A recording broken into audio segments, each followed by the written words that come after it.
Bom pessoal, eu vou resolver esse exemplo aqui, tá?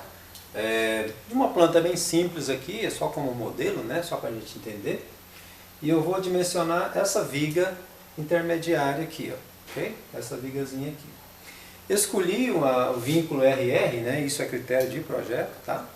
Eu escolhi um vínculo aqui rotulado, aqui e aqui, até para não dar torção nessa viga V1 e nessa viga V2, porque se essa viga V4 estiver engastada aqui e aqui, ela vai gerar torção na V1 e na V2, né?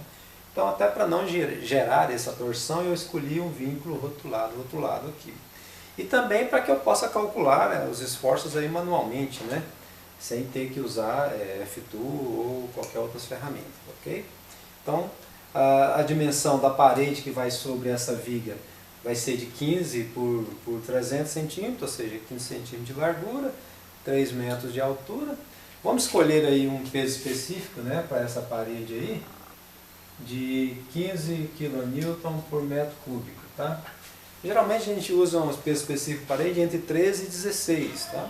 Então eu vou escolher 15 kN por metro cúbico aí para a gente trabalhar, tranquilo? FCK também é um critério de projeto, né? Eu escolhi 30 MPa, cobrimento no mínimo 2,5, a brita também é um critério de projeto, eu escolhi brita 1, tá? O aço das armaduras longitudinais vai ser o CA50 e das armaduras transversais o CA60. A gente geralmente usa CA60 para as armaduras transversais, tranquilo? Bom, primeiro vamos fazer o diagrama de corpo livre para essa viga, para a gente ter então os esforços atuantes nela, externos, né? Para depois calcular os esforços internos, ok? Então vamos lá. Como eu escolhi rotulado, então eu vou ter um apoio rotulado aqui, um outro apoio rotulado aqui. Qual vai ser o comprimento dessa viga? Daqui até aqui, qual o comprimento que ela vai ter? Bom, a viga ela tem que ir do eixo dessa viga aqui até o eixo dessa viga aqui. Se fosse pilar apoiando aqui, seria do eixo desse pilar até o eixo desse pilar, tá? Então aqui vai ser do eixo dessa viga até o eixo dessa viga aqui. Então ela tem 346 daqui até aqui. Eu vou ter que diminuir então, essa viga é de 20 centímetros de largura, né? Então tem que diminuir 10 centímetros aqui e diminuir 10 centímetros aqui, porque essa também é de 20 de largura, né? BW dela é 20.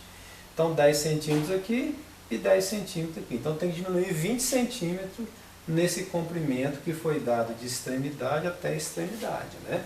Então 346 menos 20 centímetros aqui. Então o comprimento da viga, 326 centímetros, né? Ou 3,26 metros, né? Nós vamos trabalhar com metro, então 3,26 metros, tá? Compreenderam direitinho aí? Então, do eixo de uma viga até o eixo da outra viga. Próximo passo agora, vamos descobrir os carregamentos dessa viga. Primeiro carregamento que ela vai ter, laje. Isso aqui vai ser uma viga superior então, né? Porque as vigas baldrames não tem laje, não tem essa carga da laje aqui, ok? Então as vigas superiores, vocês já encontraram as cargas que a laje vão descarregar nas vigas, né? Isso já foi feito em aulas anteriores. Então aqui eu supus que essa laje L2 vai descarregar 5,6 kN por metro para essa viga, e essa laje L1 vai descarregar 4,8 kN por metro para essa viga também. Então tem duas cargas de laje, ó. Eu tenho 4,8 da laje L1 mais 5,6 da laje L2. Então vou ter um total de carga de laje aqui, 10,4, né? 10,4, é isso? Isso, 10,4. Beleza. Então, de laje eu tenho isso aqui. Pode ter situações em que você tem a carga de uma laje apenas. Por exemplo, essa viga aqui. Essa viga aqui somente L2 vai descarregar nela, então vai ter carga de uma laje só. Essa viga também somente L1. Aliás, nesse exemplo, somente essa viga V4 é que vai se receber carga de duas lajes, né? As outras todas vão receber carga de uma laje só. Bom, além dessa carga que veio da laje, eu vou ter uma outra carga que vai estar distribuída também ao longo dessa viga, que é a carga de parede. Sobre essa viga vai ter uma parede de 15 centímetros de largura por 3 metros de altura.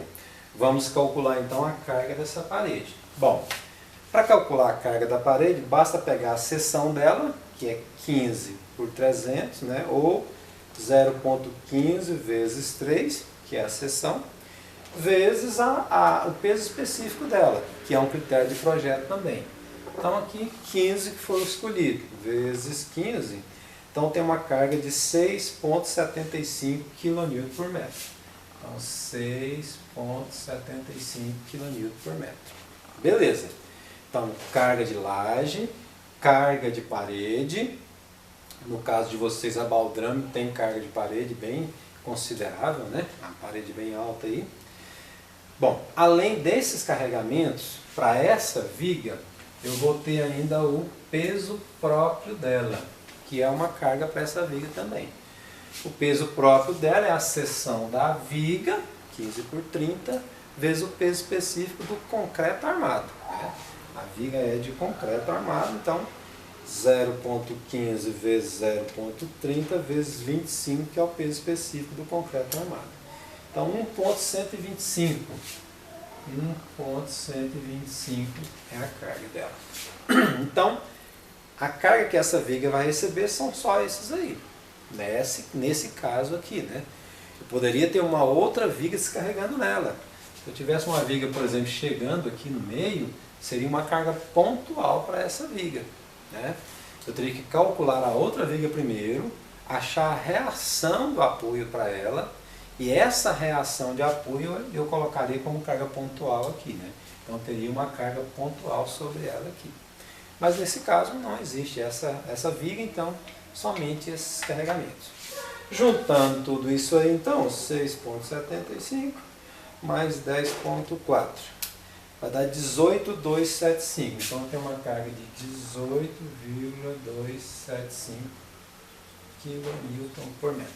Essa é a carga que essa viga vai ter. Tá? Então aqui eu tenho o diagrama de corpo livre para essa viga, né? A reação desse lado e a reação desse lado. Vamos chamar aqui de RA e RB. Né? RA e RB. Esse é o diagrama de corpo livre para essa viga aí. Tranquilo? Com esse diagrama, eu consigo encontrar as reações de apoio, eu consigo encontrar o momento fletor máximo, que nesse caso, como ela é simétrica, o momento fletor máximo vai acontecer exatamente no ponto médio, né? Então o momento fletor máximo aqui, ó, que vai ser positivo, né? Não está engastado, só tem positivo, vai dar exatamente no meio do vão. Eu preciso calcular então esse momento fletor. Também preciso calcular o esforço cortante, porque eu preciso dimensionar os estribos para o esforço cortante, né? Então, reação, momento fletor e esforço cortante é o que eu preciso para essa estrutura aí. Tranquilo? Vamos fazer isso então? Então vamos lá. Eu vou calcular primeiramente as reações de apoio. Isso aí eu vou aplicar a isostática, né? Aí cada professor tem uma maneira de aplicar essa isostática, né? Eu tenho a minha maneira e eu vou aplicar isso aí. Eu vou aplicar momento em A, olhando para a direita. Olhando para a direita, a convenção é essa. Então, olhando para a direita, eu vou ter RB vezes 3,26. RB vezes 3,26, né? E a carga distribuída o contrário. Então, menos 18,275 vezes 3,26 vezes a metade de 3,26. Então, 3,26 dividido por 2. Assim eu vou ter o momento em A. Assim eu vou ter a reação de apoio, né? O momento em A é 0, porque é rotulado, na extremidade não engastada, sempre o momento vai ser zero, ok? Então eu vou ter aqui, ó, 0, 3, vamos passar logo isso aqui, né? Para adiantar a coisa aqui. Então vamos ter 3,26 RB igual a 18,275 vezes 3,26 vezes 3,26 dividido por 2. Aqui eu vou encontrar uma reação em B, que é simétrica, portanto a reação em A também vai ser igual. Eu vou até colocar já igual a reação em A. Tá?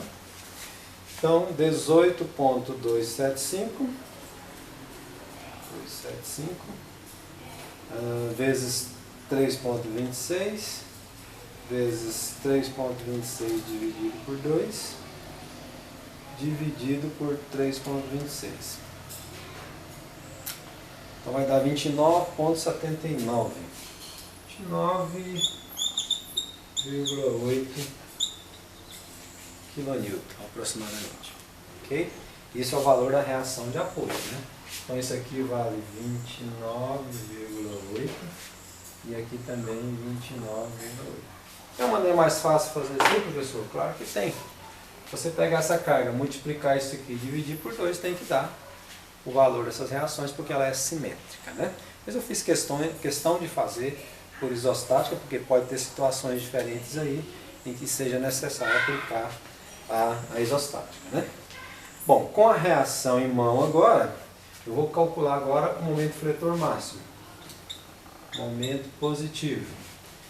O momento positivo, então, eu vou pegar essa seção, nesse ponto, e vou olhar para a direita. Olhar para a direita, a convenção é essa aqui. Então eu vou ter 29,8 vezes a distância, que é metade de 3,26. Né? Metade de 3,26. E o negativo menos 18,275 vezes a metade de 3,26. 3,26 sobre 2. Vezes 1/4 disso aí. Então 3,26 dividido por 4. Né? Momento positivo, então vai dar 29,8 vezes 3,26 dividido por 2 menos 18,275 vezes 3,26 vezes 3,26 dividido por 8. 24,29. 24,3 aproximado aí. Kilonewton vezes metro. Tá? Então eu tenho o esforço de momento fletor que eu preciso para o dimensionamento das armaduras longitudinais. Né? Para as armaduras transversais, eu preciso do esforço cortante. Só de observar a figura aqui, a gente já dá para saber qual que é o valor desse esforço cortante. Né? Ora, se eu tenho uma viga com carga distribuída uniformemente com ela aqui, o diagrama de momento cortante vai dar, o diagrama de esforço cortante vai dar uma situação assim, né? Então eu tenho aqui 29,8 menos 29,8. Portanto, o esforço cortante máximo é de 29,8 kN. São os esforços que eu preciso então para dimensionar essa peça aí, ok? Próximo vídeo a gente segue com o dimensionamento dessa peça, ok?